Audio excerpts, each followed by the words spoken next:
ಇವತ್ತು ನಾನು ಹಿಂದೆ ರಾಜಕೀಯಕ್ಕೆ ಬಂದಿದ್ದು 1973ರಲ್ಲಿ. ಆಗ ವಿದ್ಯಾರ್ಥಿ ನಾಯಕನಾಗಿ ಗೌರ್ಮೆಂಟ್ ಸೈನ್ಸ್ ಕಾಲೇಜಲ್ಲಿ ಎಲೆಕ್ಷನ್ನು ಗೆದ್ದೆ. ಆಗ NSU ಸೇರಿಕೊಂಡೆ. ಆದರೆ 73 ಅಂದರೆ 53 ವರ್ಷಗಳಿಂದ ಕಾಂಗ್ರೆಸ್ ಪಕ್ಷದಲ್ಲಿ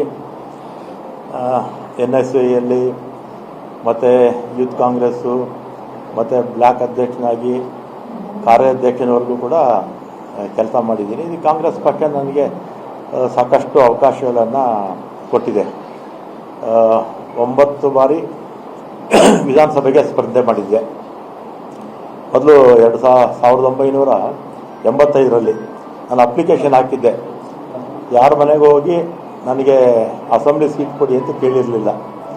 ವೀರಪ್ಪಲಿಯವರೇ ಕರೆದು ಸೀಟು ನನಗೆ ಕೊಟ್ಟರು. Knowledge park the creative school for quality and innovative education. अब एडमिशन होगा सिर्फ ₹1 में। आज ही विजिट करें। आपके बच्चे के सही फ्यूचर के लिए Nobel public school smart learning का नया अंदाज। Admissions are open. ಆಗ ಸೋತೆ ನಾನು.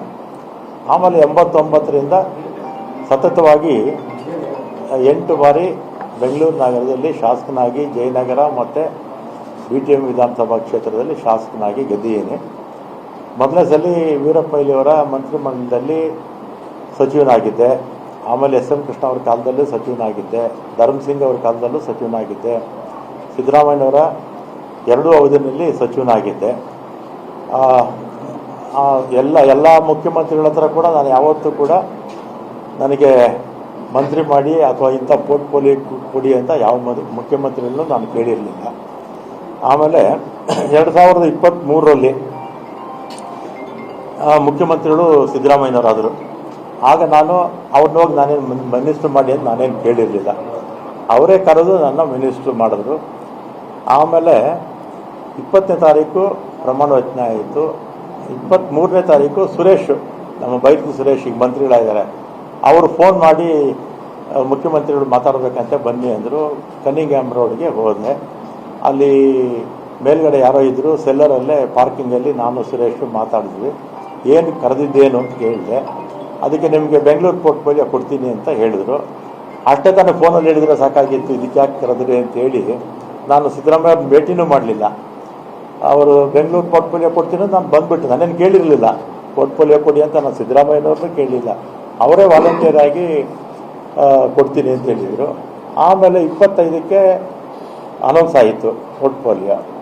ನಾನೇ ಮತ್ತೆ ಟ್ರಾನ್ಸ್ಪೋರ್ಟ್ಗೆ ಹಾಕ್ಬಿಟ್ಟಿದ್ದು. मेहनत का इनाम ₹2,00,000। 12 साल फ्री एजुकेशन सिर्फ अलमीन इंग्लिश मीडियम प्राइमरी और हाई स्कूल बसवकलिया। आज ही एडमिशन करें। RG public school English medium admissions open. Nursery to 8 standard bus facility available. Your child deserve the best education. ಆಮೇಲೆ ನಾನು ಫೋನ್ ಮಾಡಿದೆ, ಸುರೇಶ್ಗೆ ಫೋನ್ ಮಾಡಿದೆ. ಅವರಿಬ್ಬರು ಜೊತೆನೇ ಕಾರಲ್ಲಿ ಹೋಗ್ತಾ ಇದ್ರು. ಯಾಕೆ ಈಗ ಆಯಿತು ಅಂತ ಹೇಳಿದೆ. ಇದು ಬೇರೆ ಬೇರೆ ಕಾರಣಗಳಿಂದ ಇದು ಬದಲಾವಣೆ ಆಗೋಯಿತು ಅಂತ ಹೇಳಿದರು.